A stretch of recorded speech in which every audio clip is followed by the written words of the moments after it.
Bonjour à tous, bienvenue sur la causerie, très heureux de vous retrouver aujourd'hui pour les petits pronos hebdomadaires de la Ligue 1, toujours comme chaque semaine, on se retrouve, ça fait toujours plaisir avec Melvin, voilà, journaliste sportif qui nous fait l'honneur d'être là et qui continue sa radia des pronos, puisqu'il mène toujours au score, je sais pas comment il va après cette journée épique de Ligue des Champions au football français. Finalement, ça c'était quand même assez sensationnel, donc voilà. On ne cesse de le répéter, hein, semaine après semaine. On a les meilleurs championnats du monde. Voilà, Voilà, faut monter aujourd'hui. dans notre train, le train de la Ligue 1. Ah.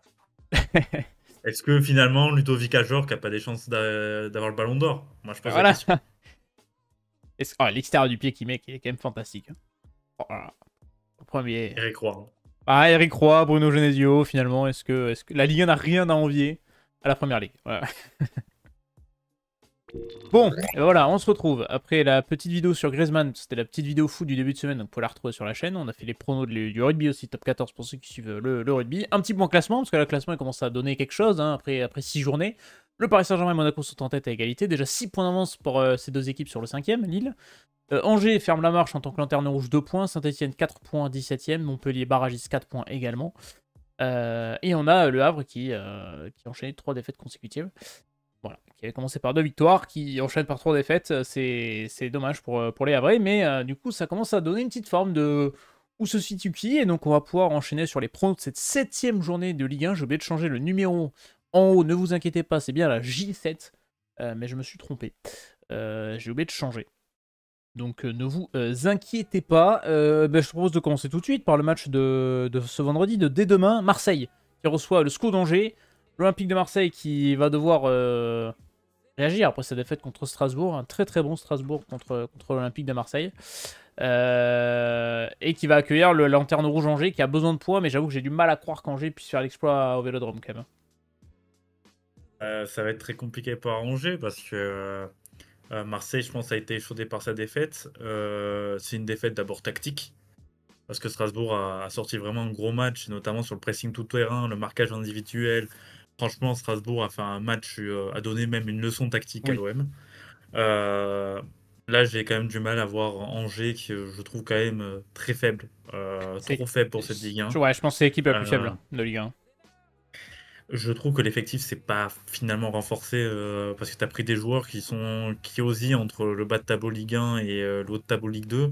Donc en soi, t'as pas véritablement de joueurs plus-value. Tu as des dossiers qui ont été mal gérés. Pour moi, le Loïs Diony, c'est Oui, symbole alors là, c'est parfait. lunaire. Hein. C'était un attaquant qui était un peu inconfiance et finalement tu le fais pas débuter la saison parce que tu veux le faire partir. Finalement, t'arrives pas à le faire partir. Il y a beaucoup de choses comme ça qui se sont dégoupillés. Donc c'est vrai qu'Angers, j'ai quand même du mal. Et là, contre un OM revanchard, avec certainement les débuts peut-être d'Adrien Rabiot, ça peut être compliqué. Je pense que j'ai peur qu'ils prennent un peu le bouillon au Vélodrome. Malheureusement, les Angevins, je dirais un petit 2-0, 3-0. Ouais, non. J'hésitais 3-0. Je sais pas si tu vois le même score que moi, mais on parlera de Strasbourg après. On pourra parler du match de Strasbourg. Mais c'est vrai qu'ils ont pris une leçon et je pense qu'ils vont réagir là à domicile en plus. Moi, je pense que ça va être un match un peu plus serré. C'est vrai que j'ai misé sur un 2-1 pour l'OM. Ok. Voilà, avec un Angers qui offre un peu de résistance, mais oui, effectivement, je vois pas je vois pas comment l'OM peut perdre des points au Vélodrome contre une telle équipe d'Angers. Je souhaite à Angers de se maintenir, mais j'avoue que j'y crois malheureusement moyen. Je pense que c'est l'équipe la plus faible sur le papier de Ligue 1. On enchaîne. Parlant de course pour le maintien, samedi, 17h, celui-là, il va être déjà couperé, il va déjà être décisif. Dès la 7ème journée de Ligue 1, il y a un match décisif. L'AS Saint-Etienne reçoit la JOCR. Saint-Etienne qui est un peu rendu entre les morts la semaine dernière à Nantes. Donc ça leur a permis un petit peu d'oublier la déroute complète qu'ils ont eue contre Nice. Auxerre, quant à lui, a quand même fait, on peut en dire, l'un des exploits de la dernière journée, parce qu'elle est tapée Brest 3-0, finalement, ça semble pas si compliqué, pas si facile que ça, et ils l'ont fait, les Auxerrois, donc félicitations à eux. Après, de reprendre confiance, de marquer des buts, de pas en prendre. Auxerre qui va arriver avec plus de confiance que prévu du côté de Saint-Etienne, mais c'est déjà un match coup près, et je pense que le Chaudron sera plein pour la première fois de la saison. Je crois que les deux tribunes ne seront pas fermées pour une fois. On l'espère, qu'il y ait une belle ambiance, parce que c'est l'une des plus belles ambiances de Ligue 1 du côté de Geoffroy Guichard, et ça peut jouer en faveur de Saint-Etienne, mais est-ce que tu crois que Saint-Etienne peut aller enfin chercher cette victoire qu'il leur faut pour essayer de souffler là après le succès contre Lille? Ils ont eu du mal à enchaîner quoi. Là, c'est vraiment le match couperé, le fameux match à 6 points, déjà entre deux équipes qui sont déjà dans le bas de tableau. Alors Auxerre, c'est vrai, nous a véritablement surpris contre Brest. Alors Brest a fait un match à l'envers, hein, Oui, totalement. Et Auxerre a fait le match qu'il fallait, le match répondant parce qu'ils étaient attendus avec cette spirale négative, cette défaite contre Montpellier. Est-ce qu'ils sont capables de confirmer? Ben, c'est un match compliqué à très dur, hein. pronostiquer parce que Saint-Etienne, ce qu'il nous a montré contre Nantes, où ils ont vraiment peiné, tu reviens finalement à deux partout, t'es pas loin de l'emporter, mais tu l'emportes pas.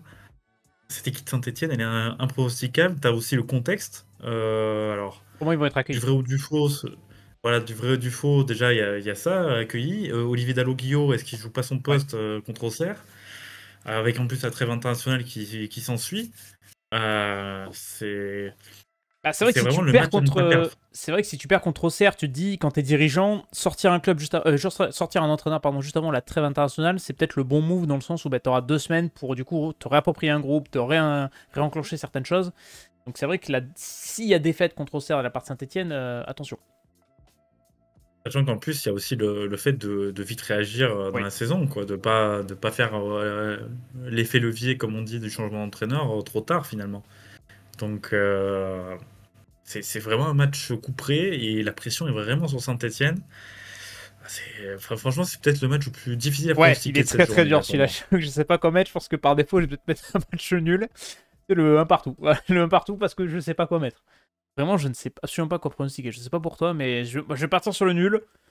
Je me dis que Saint-Etienne va voir les crocs de. Alors attention, hein, ça peut être à double tranchant, hein. Est-ce que Saint-Etienne va, entre guillemets, se faire dessus parce que c'était à Geoffroy Guichard et que les joueurs vont peut-être avoir un peu peur de mal faire? J'espère que ça va les pousser. Je sais pas ce que tu tentes sur ce match-là, toi, mais. Je veux dire, match nul, un partout. C'est compliqué. Franchement, c'est compliqué. Je vais miser sur. Allez, je vais prendre un pari. Je vais miser sur la victoire d'Auxerre. Allez, Oh, la victoire au audacieux. Serroise. Allez, la dernière de Oglio, du coup, pour toi? C'est quand même compliqué Ouais. quand t'es dirigeant, t'as pas franchement choisi ton coach. On sent très bien qu'Olivier Dalloglio, il est un petit peu par défaut, malheureusement. Et j'ai pas l'impression qu'il ait une confiance voilà, débordante. Même lui, je pense qu'il a compris que voilà, il est en sursis C'est-à-dire depuis, que j'ai l'impression depuis que limite le début de saison. maximum, il finit la saison, quoi. Au mieux, mais pas plus. Ah. Ouais. Tu sens qu'il va réenclencher une dynamique avec un nouvel entraîneur.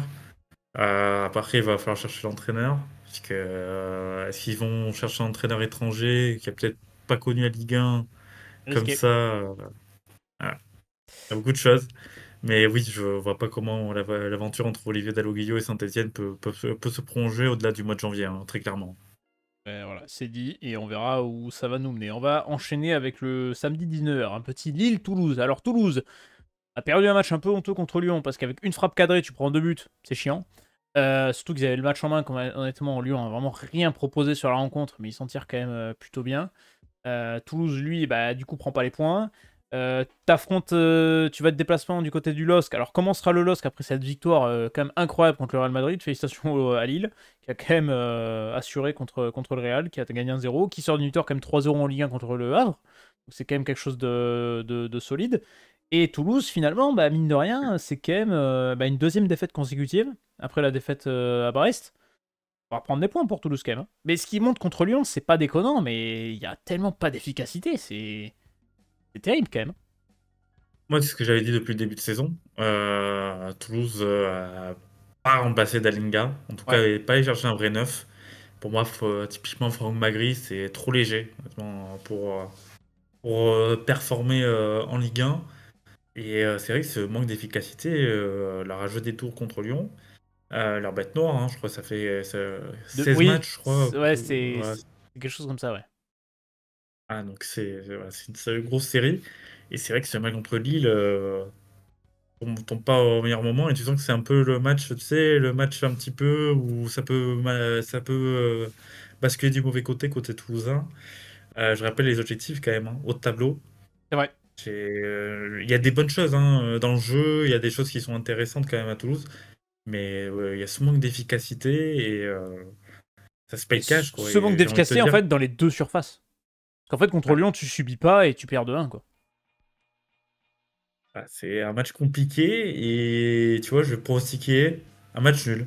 Ok. Parce que l'effet génésiesque, Mais c'est ce que je veux dire. voilà, En fait, est-ce qu'il n'y a pas plus Pep Genesio que gagner contre le Real Madrid et perdre contre Toulouse, finalement? voilà. C'est peut-être la seule équipe où, enfin, le seul club, le coach où tu sais très bien que voilà, il est capable de battre n'importe qui, mais malheureusement, il est capable de perdre contre n'importe qui. Mais tu sais quoi? Moi, je vais même jouer la grosse cote de la journée. Et je vais jouer la victoire de Toulouse. Et je vais jouer la Allez, victoire de audacieux, Toulouse. j'aime ça. Victoire 1-0. Il n'y a pas plus Pep Genesio que taper Carlo Ancelotti mais perdre contre Carles Martinez-Noël. Tu vois, c'est vraiment... voilà. Ben, j'ai rien contre Lille, hein. Mais c'est juste que, ouais, je me dis, effet post-Ligue des Champions, fatigue, parce qu'ils ont quand même beaucoup donné contre le Real. L'exploit, il est quand même monumental. Enfin, rebasculer en mode Ligue 1 contre Toulouse, c'est pas facile. Après, Lille a vraiment toutes les armes et à l'effectif pour, je pense, assurer en Ligue 1 quand même. Voilà, je prends le risque, c'est pour la beauté du sport, on va dire. Voilà. Et on enchaîne tout de suite sur le match de samedi 21h, peut-être. Ce Rennes-Monaco, qui va être très très intéressant aussi. Je pense que ça peut être un très très bon match. Monaco qui sort d'un match quand même mitigé à Zagreb, alors dans des conditions mais dantesques en Ligue des Champions. Ça peut jouer aussi, hein, parce que le déplacement a été couillu avec le temps, etc. Rennes sort d'une défaite contre le Paris Saint-Germain. 3 buts à 1, bon. Rennes, milieu de tableau, j'avoue que Rennes, j'ai l'impression que c'est un courant alternatif en ce début de saison. Donc est-ce qu'il va falloir trouver de la régularité? Je sais pas. Est-ce que tu penses qu'ils peuvent aller chercher Monaco? Monaco qui, en vrai, contre Montpellier, on a un peu chié. Et contre Zagreb a montré quand même 2-3 temps faibles, donc je sais pas. Attention. Ouais, c'était le match rectard hein, pour Monaco. Oui. On savait voilà, ce long voyage, en plus, et les conditions. Finalement, tu t'en sors pas si mal parce que tu vas chercher le match nul après avoir été mené de 2 buts.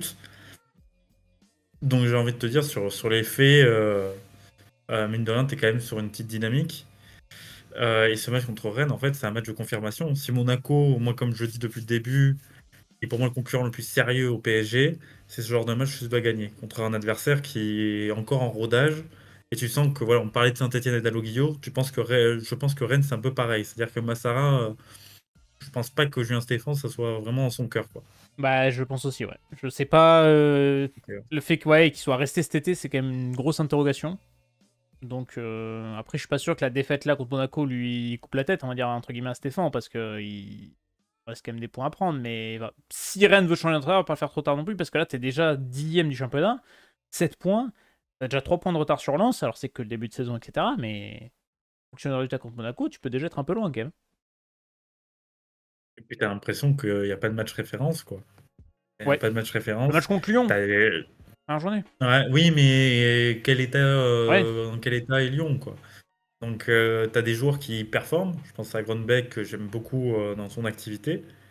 Mais pour l'instant, t'as pas le rouleau compresseur. En tout cas, l'équipe, tu t'attends à jouer top 4 podium, hein. Aujourd'hui, Rennes doit, entre Ah bah oui. guillemets, avoir un projet qui t'amène à lutter pour le podium, même si c'est compliqué parce que tu as Monaco, tu as Marseille, t'as Lyon quand même qui est censé jouer Censé. ce podium. Voilà, qui est censé. Mais oui, aujourd'hui, se doit d'être dans les 4 premiers et jouer la Ligue des Champions l'année prochaine, quoi. Faut être très clair. Qu'est-ce qu'il faut contre Monaco? C'est là toute la question. La solidité défensive, déjà. Ouais. C'est un adversaire qui prône le déséquilibre à tout va. Faut pas que Rennes entre dans un match un petit peu voilà, de folie où ça part d'un but à l'autre. Et puis voilà, parce que Rennes a de la qualité. Et je pense que si Rennes réussit à enrayer les attaques monégasques, peut les faire douter et marquer, parce qu'il y a quand même de la qualité Oui, il y a du... devant. ouais. Voilà. Moi, je pense que Monaco va être un peu émoussé. Je joue le match nul. Je pense que Monaco va être un peu émoussé, mais avoir quand même ces ressources-là pour aller gratter quand même un point à Rosen Park, dans une belle ambiance, je pense. Mais j'ai peur qu'avec Monaco, le déplacement à Zagreb, il peut coûter de l'énergie. Et bon, c'est des trucs cons, mais il a plu, il a fait froid. Ouais, ça peut fatiguer un peu. On a un peu été dur contre Montpellier où tu as gagné à la toute fin. Tu peux te faire accrocher par Rennes. Je sais pas ce que t'en penses. Je sais pas ce que tu mettrais comme pari, mais moi, je lui mettrais un bon partout. Euh, Ouais. Moi, je vais rester dans ma lignée. Je vais mettre victoire de Monaco. Ok, Voilà. joli. Moi, j'ai envie que. Pour moi, Monaco est Ah, il faut capable de oui. titiller le PSG. C'est l'année. Honnêtement, c'est l'année où je trouve que Monaco est quand même le plus fort depuis bien longtemps. Je trouve qu'il y a quand même une vision du jeu très intéressante. T'as un potentiel offensif qui est très fort, mais c'est surtout fourni avec plusieurs dangers. Euh, T'as une défense quand même qui s'est stabilisée. Donc j'ai envie de te dire, voilà. Je mise sur un Monaco, en tout cas, qui continue à suivre le rythme infernal du PSG. J'espère, j'aimerais. Comme ça, on a du suspense un peu en Ligue 1. Bon, match bourbier, on passe au dimanche. Là, on est sur un vrai match bourbier. Hein. Lyon-Nantes. Lyon, alors qui était... Non, franchement, non mais on va être honnête, ils ont été horribles la semaine dernière à Toulouse. Ils ont quand même gagné, ils ont pris les points. Nantes, ils avaient le match en main contre Saint-Étienne. Bah, ils ont perdu les 2 points un peu bêtement, c'est dommage. Et ces équipes-là, moi j'ai du mal à juger en fait. Je sais pas ce que va jouer Lyon cette saison, je sais pas ce que va jouer Nantes cette saison. Moi je mettais Lyon dans le lutte pour l'Europe, je mettais Nantes dans la lutte pour le maintien. Bah, les deux, finalement, ils se retrouvent 7ème et 11ème. Bah, Nantes fait un bon début de saison, techniquement. Quand tu regardes juste le compteur points, ils sont à 9 points en cette journée. T'es loin de la zone rouge. Lyon, bah, c'est mitigé. T'as déjà pris 12 buts, 7 matchs de championnat. Bon, honnêtement, ce match-là, il peut être bourbier. Hein. Moi, je mettrais peut-être une petite pièce sur Lyon, parce que j'ai l'impression qu'ils ont quand même plus de ressources que Nantes. Et bon, on peut toujours être surpris par le nombre de Comboiré. Bah non, tu sens que c'est sous tension, mais mine de rien, t'as déjà Ouais, l'interview de Valdemarquita qui tombe cette semaine ou la semaine dernière. Après, c'était cette semaine. Euh, voilà, tu c'est sens la qu'il semaine y a quand même dernière. un petit climat. Ouais, La semaine dernière, tu sens fin qu'il de y a quand semaine, même je un crois. climat qui commence à arriver au sein du FC Nantes. T'as hier Jean-Charles Castelletto qui est renvoyé en équipe réserve par Antoine Oui, Camboiré. c'est vrai. Très Apparemment, il y a eu surprenant, des ça. mots. Ouais. Donc, tu sens qu'il y a quand même de la tension un petit peu à C'est une cocotte Nantes. minute, hein, Tu sais Nantes. Hein. qu'il n'y a pas eu de renouvellement d'effectifs, c'est quasiment le même depuis 2 3 ans, et tu sens que c'est un effectif qui est quand même limité, qui est capable de faire de coups, mais qui fondamentalement est un effectif qui se situe entre milieu de tableau, bas de tableau. C'est compliqué, et c'est vrai que voilà, c'est quand même un adversaire, on va dire, un peu parfait pour Lyon pour prolonger cette série. Euh, Peut-être pas de façon glorieuse, parce que tu sens qu'il y a encore beaucoup de travail à Lyon. Il y a eu des bonnes choses contre l'Olympiakos, mais tu as quand même sorti des fragilités. Contre Toulouse, tu sors un match catastrophique. Tu t'en sors avec les 3 points, mais Il vraiment, joue ce soir. Hein. tu refais 10 fois le même contenu, voilà. On verra le match de Ligue Europa de ce soir. Mais moi, je pense que cette équipe de l'Olympique Lyonnais, elle va chercher cette troisième victoire. En tout cas, cette troisième victoire, ou peut-être 4 avec le match de Ligue Europa, mais va prolonger une série positive. Je suis d'accord avec toi, moi je te suis sur Lyon. Alors, Nantes, j'ai l'impression que les débuts de saison sont souvent très bons. Mais j'ai peur que ça implose. Hein. Tu as très bien expliqué. Et ouais, j'ai peur qu'à Nantes ça implose et que ça puisse coûter cher sur la suite de la saison. On va voir. Est-ce que Comboiré fera la saison? J'ai envie de te dire, rien n'est moins sûr à Nantes. C'est bien un club sur lequel il ne faut pas miser pour de la continuité. Et de la logique, c'est bien le FC Nantes. Donc, bien du courage aux supporters nantais. Et on verra comment ça va se passer. Un petit mot juste sur le cas Antonio Lopez. Je sais pas si tu as lu son interview. Moi, je voulais juste aborder Ouais. ça rapidos. Je sais pas ce que tu en as pensé, si tu un petit retour à faire, mais j'avoue que. Bon. Et c'est très compliqué Antonio parce que Lopez a t'as pas raté les sa tenants sortie, aboutissants. si je puis me permettre. Voilà. Euh, Très bien joué. Les tenants aboutissants de l'histoire, on a plus l'impression que voilà, moi en fait ce qui m'a un peu gêné dans l'interview, c'est que j'ai l'impression que la place du numéro 1 en fait lui était de droit, Oui. et que tu peux pas, voilà, soit c'est peut-être moi qui me trompe, hein, mais j'ai pas l'impression non plus que c'était caché que l'Olympique Lyonnais voulait s'en débarrasser Ah, cet même lui, il été. le savait. Enfin, tu le voyais, Voilà. dernier match contre Strasbourg, il est en larmes, tu sais qu'il va partir. Enfin, il le sait que c'est sa dernière saison, et en plus, il est pas très performant la saison dernière, faut qu'on se le dise aussi. J'ai trouvé, ouais, la sortie, je l'ai trouvé raté dans cette interview, honnêtement. Et ça alourdit le cas, hein, je vois pas comment tu peux t'en sortir. Parce qu'il faut savoir que le marché de gardien est quand même très très compliqué. Donc Le salaire le est faire gros. sortir en janvier, ça sera certainement. À l'heure actuelle, s'il n'y a pas un gardien qui se blesse et tu as une opportunité, je pense que ce sera compliqué d'aller dans un club. Donc c'est peut-être des pistes exotiques. Enfin voilà, c'est une fin de sortie qui est dommage. Je ne sais pas pourquoi il n'a pas trouvé de club, parce que bon, oui, il a fait Attention des erreurs, mais salariale, hein, c'est quand pas même. non Hein. plus. Voilà, oui, mais faut aussi savoir à un moment donné consentir à des efforts. Ça, oui. Si Ça, je- tu souhaites, si voilà, si tu souhaites jouer, après il est dans son droit, il a un contrat, s'il va aller au bout de son contrat, il est dans son droit. Donc c'est dommage quand même que ça se finisse comme ça, parce que c'est quand même un joueur quand même important de l'Olympique Lyonnais, en tout cas sur la dernière décennie. Finir comme ça, pas voilà, finir sur voilà, peut-être un dernier match, un départ, pour une dernière petite aventure hors de ton cocon, une Mm. première aventure dans un club, c'est dommage, je trouve. Ouais, je suis d'accord avec ça. C'est dommage de rater un peu la fin comme ça. Alors Lyon a ses parts de responsabilité également dans la gestion, mais on sait qu'Anthony Lopez à Lyon, ça n'a pas toujours été simple à manager. Et c'est un peu dommage de terminer de cette manière-là. Bon, on enchaîne sur l'autre match du dimanche. Après Lyon-Nantes, on a le droit à 17h, le retour du triplex de 17h, avec notamment Reims-Montpellier. Alors Montpellier, qui a quand même passé pas loin d'aller chercher un point important contre Monaco. Ça aurait été un bel enchaînement après la victoire contre Auxerre. Déplacement à Reims. Reims, on en parle très très peu finalement depuis le début de saison, mais ça marche. Hein. 4ème du championnat, 11 Ça points, monte en 10 buts, puissance. 10 buts marqués, 8 encaissés. Lucas Elsner fait du super travail. Ça monte en puissance. Lucas Eisner, en fait, optimise l'effectif de Reims parce que il n'a pas trop bougé cet été, cet effectif. Et moi, comme je l'ai dit l'an passé, pour moi, c'est un effectif qui peut jouer les troubles faites dans le top 5. Donc, je suis en tout cas pas surpris du bon début de saison de Reims. Maintenant, on va voir sur la durée. Et c'est vrai que ce match contre Montpellier, tu sais, c'est un petit peu un match piège parce que c'est Oui. Montpellier, honnêtement, contre Monaco, a fait un match très correct. Les choix d'Erzakarian, en tout cas sur le court terme, sont en train de marcher parce que Berthaud Ouais, fait, t'es bon. fait, fait du bon travail dans le but. Donc on va voir ce match, mais attention, Reims, tu sais, c'est un peu le match piège de Ouais. fin de série, quoi.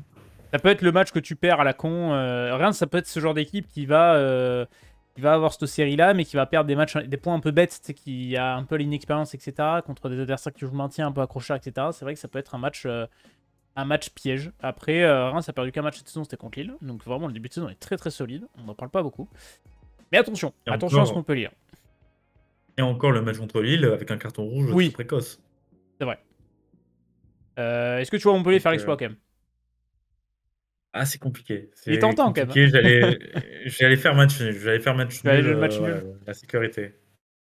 Bah, je vais aller sur Reims quand même. Malgré tout, attention au piège. Tu l'as très bien dit. Et je.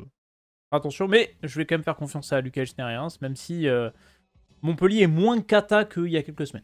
Je pense que la trêve internationale arrive peut-être au moment pour derrière Zakarian, comme ça il va pouvoir remettre des choses en place et remettre de l'huile dans le moteur. Mais Montpellier serait bien, avant de cette trêve internationale, d'aller chercher quand même une petite victoire intéressante pour essayer de se donner un peu d'air dans cette course au maintien qui va être âpre toute la saison. Strasbourg qui a été exceptionnel la semaine dernière, faut le dire, contre l'Olympique de Marseille, qui a livré une vraie prestation de patron, qui accueille le RC Lens. Ça va être un match à ne pas rater. Je pense que ça peut être un très très bon match. Lens qui a arraché le match nul la semaine dernière 0-0 contre Nice.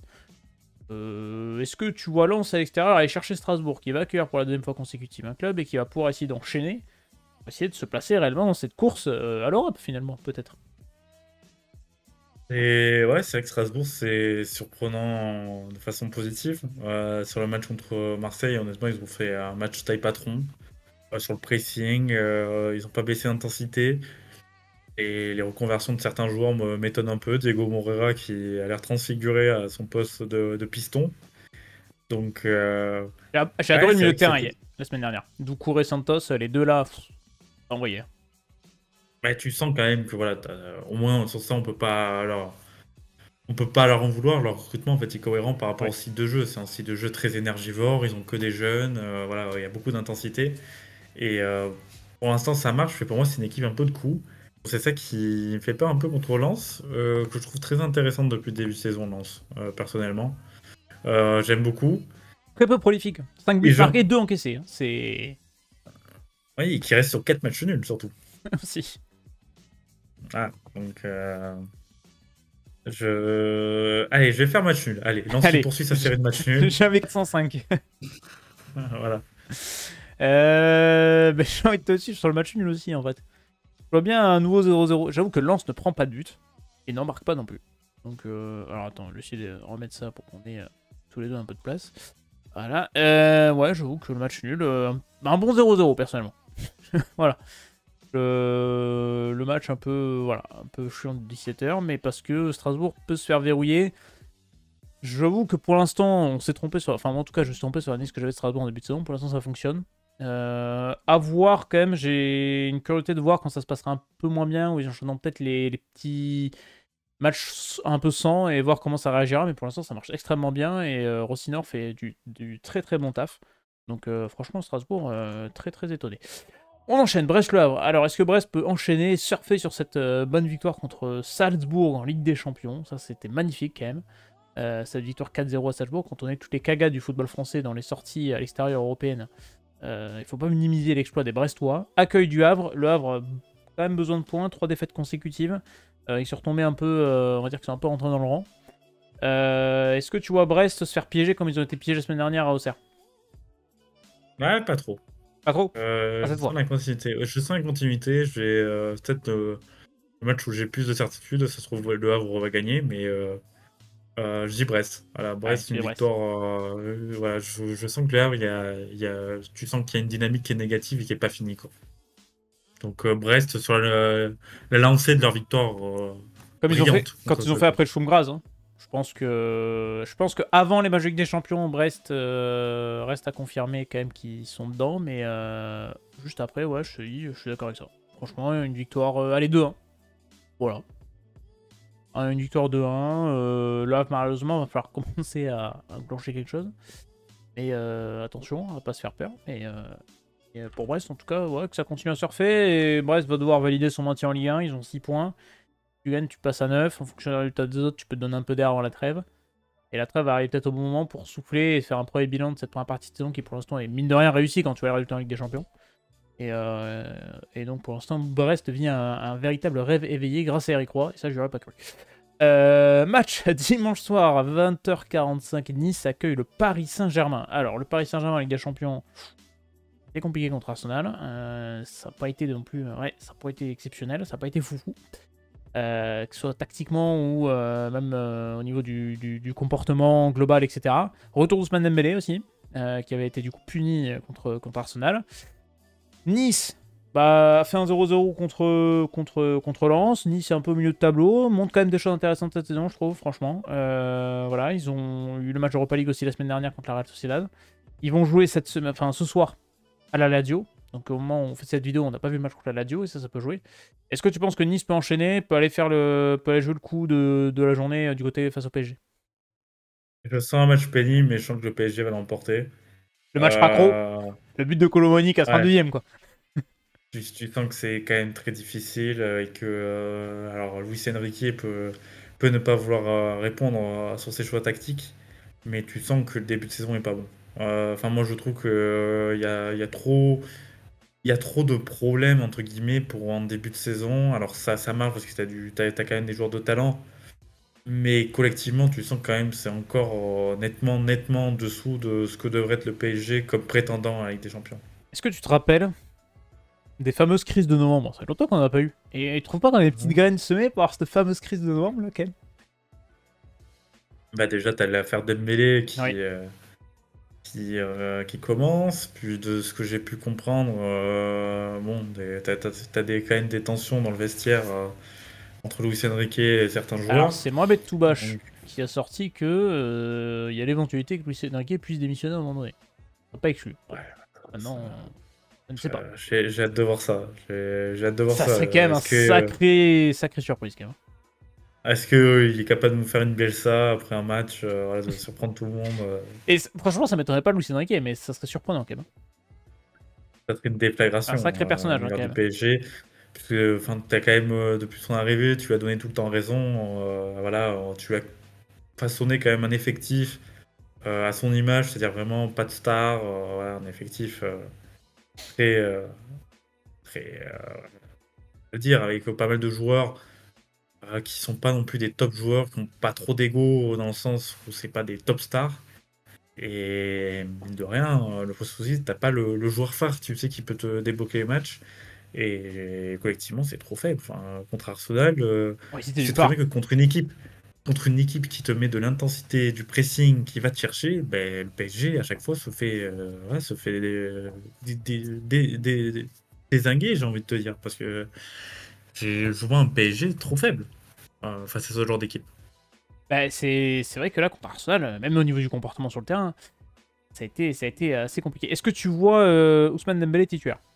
Il y a le cas de Dembélé. Celui-là, il va poser des questions. Même si dans la finition, dans le dernier geste, il est quand même poussif, hein, Dembélé, faut le dire. Et il apporte quand même du déséquilibre et du danger, quoi. Ouais, et pour moi, il est sur le banc. Il est sur le banc contre Nice, il rentre en deuxième mi-temps. Ok, il rentre en deuxième mi-temps, et c'est quoi? Il marque. Il fait gagner le PSG à la Triplé. 88e. Non, même pas, 1-0. 88e, but de Dembélé, il fait un shoot, comme ça, et on y va. J'ai calculé ta cote. Si tu mises tous les matchs que tu as mis, tu as une cote à 1933. Voilà. Faites attention au pari sportif. Je mets ça pour rigoler. C'est-à-dire que tu mets 1 euro, tu prends 1900 balles. Bon, autant vous dire que c'est très peu probable. Et c'est pour ça que nous, on fait des petits paris pour le fun. Donc c'est pour ça. Faites attention si vous voulez parier. Voilà, nous, c'est juste un prétexte pour aborder la Ligue 1 et pouvoir parler des différents cas des clubs. Qu'est-ce que je voulais ajouter? Oui, est-ce que tu as un petit joueur à suivre pour cette journée? Je vais te dire Ousmane Dembélé, J'allais moi, dire parce que Dembélé aussi, donc on va rester. Ouais. j'ai envie de voir Envie de voir le fut. la fin de cette histoire. Ah, si c'est la fin, on ne sait pas. Voilà, donc c'est la fin de ces petites pronos de cette 7ème journée de Ligue 1. Si ça vous a plu, vous pouvez vous abonner, vous pouvez liker. Vous pouvez nous poser vos questions en commentaire. Voilà, j'ai envie de faire ça. J'ai envie de mettre, voilà, si vous avez une question, un débat, une remarque, vous avez envie de mettre, n'hésitez pas à mettre en commentaire. On pourra réagir dans la prochaine vidéo, celle de la semaine prochaine. Même s'il n'y a pas de pari, on trouvera un sujet et on pourra y réagir. Donc voilà, si vous avez envie de nous poser une question, évoquer un débat, une chose, un truc sur votre club, n'importe quoi. Faites vos pronos également en commentaire, vous pouvez. Et vous pouvez retrouver toutes les autres vidéos. Il y a une vidéo sur Grisou qui est sortie en début de semaine. Il y a une vidéo sur Mathieu Jalibert, c'est du top 14, avec les pros de top 14 également qui sont sortis. On est sur TikTok, sur Instagram, sur Twitch. Vous pouvez nous rejoindre. Et vous pouvez également passer une très très bonne journée de Ligue 1. Moi je vous souhaite une très bonne journée de Ligue 1, un très bon week-end, une très bonne fin de semaine. Et on se dit à une prochaine fois. Ciao tout le monde.